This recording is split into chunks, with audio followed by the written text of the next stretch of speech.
തട്ടുകടയിലൊക്കെ കിട്ടുന്ന അതേ രുചിയിലും അതേ മണത്തോടും കൂടിയിട്ടുള്ള ഒരു ചില്ലി ബീഫിന്റെ റെസിപ്പിട്ടാണ് ഞാനിന്ന് കാണിക്കാൻ പോകുന്നത്. അടിപൊളി കിഡു ആയിട്ടാണ്. ബീഫൊക്കെ ഇഷ്ടമുള്ളവർക്ക് ധൈര്യമായിട്ട് ട്രൈ ചെയ്യാം. 1/2 കിലോന്റെ കട്ട് ചെയ്യാത്ത ഒരു പീസ് മൊത്തമായിട്ടാണ് എടുത്തേക്കാൻ കേട്ടോ. നിങ്ങൾക്ക് വേണമെങ്കിൽ ചെറിയ ചെറിയ കഷ്ണങ്ങളാക്കി കട്ട് ചെയ്ത് മേടിക്കാം. നമ്മൾ സാധാരണ റെസ്റ്റോറൻറ്റിലൊക്കെ കിട്ടുന്ന പോലെ നീളത്തിൽ കട്ട് ചെയ്തെടുക്കാൻ വേണ്ടിയിട്ടാണ് ഞാൻ മൊത്തത്തിൽ ഇങ്ങനെ എടുത്തിട്ടുള്ളത്.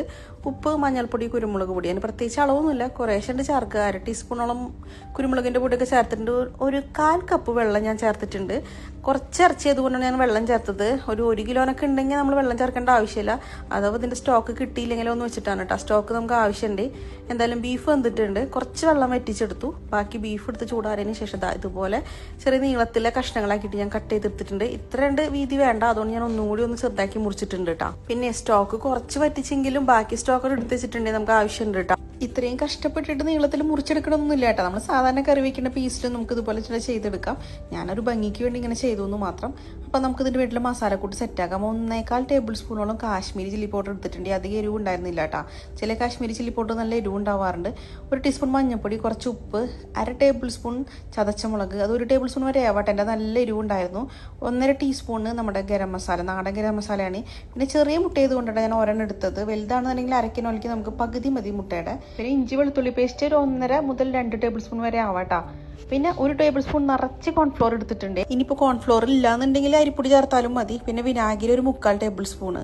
എല്ലാം കൂടി നല്ലപോലെ മിക്സ് ചെയ്യണം. നമുക്കിത് മിക്സ് ചെയ്യാൻ വേണ്ടിയിട്ട് നമ്മൾ ചേർക്കുന്നത് ബീഫിന്റെ സ്റ്റോക്ക് കേട്ടോ. നേരത്തെ ഞാൻ പറഞ്ഞില്ലേ, ബീഫിന്റെ സ്റ്റോക്ക് കുറച്ച് വറ്റിച്ചെടുത്തിട്ടുണ്ടായിരുന്നു. ബാക്കി നമുക്ക് ഇതിലേക്ക് മിക്സ് ചെയ്യാൻ വേണ്ടിയിട്ട് എടുത്ത് വെച്ചിട്ടുണ്ടായിരുന്നു. ബീഫിന്റെ നെയ്യും ഫ്ലേവറൊക്കെ നല്ലപോലെ സ്റ്റോക്കും കൂടി ചേർക്കുമ്പോൾ പ്രത്യേക സ്വാദാണ് കേട്ടോ.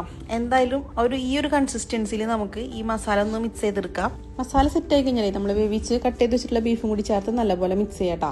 ബീഫ് വേവ് കൂടി കഴിഞ്ഞാൽ ഈ സമയത്ത് ആകെ പൊടിഞ്ഞു പോകും. അതുകൊണ്ടാണ് ആദ്യം നമ്മൾ ശ്രദ്ധിക്കണം, വേവിച്ചെടുക്കുമ്പോൾ അധികം വെന്ത് പോവാണ്ട് ഒരു 80% വേവാൻ പാടുള്ളൂ. എന്തായാലും മസാല ഒക്കെ മിക്സ് ചെയ്തിട്ട് അധികം നേരമൊന്നും ഞാൻ വെച്ചിട്ടില്ല.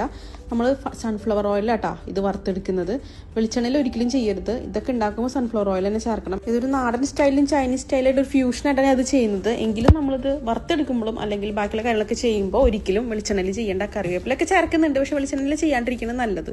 ബീഫ് തിരിച്ചും മറിച്ചൊക്കെ ഇട്ടിട്ട് വേഗം തന്നെ സംഭവം സെറ്റാക്കി എടുത്തിട്ടുണ്ട്. ലാസ്റ്റ് കോരി എടുക്കുന്ന സമയത്ത് നമ്മൾ കുറച്ച് പച്ചമുളകും കറിവേപ്പിലും കൂടി ചേർത്തിട്ട് ഒന്ന് മിക്സ് ചെയ്തിട്ട് വേണം കേട്ടോ. അപ്പോൾ പ്രത്യേക ഒരു ഫ്ലേവറാണ്. നിങ്ങളിത് ചെയ്യുകയാണെന്നുണ്ടെങ്കിൽ ഈ ഒരു സ്റ്റെപ്പ് എന്തായാലും മാറ്റിക്കളയരുത്. എന്തായാലും കറിവേപ്പിലും പച്ചമുളക് ഇട്ടിട്ടൊന്ന് മിക്സ് ചെയ്തിട്ട് വേണം വറുത്ത് കോരാൻ വേണ്ടിയിട്ട്.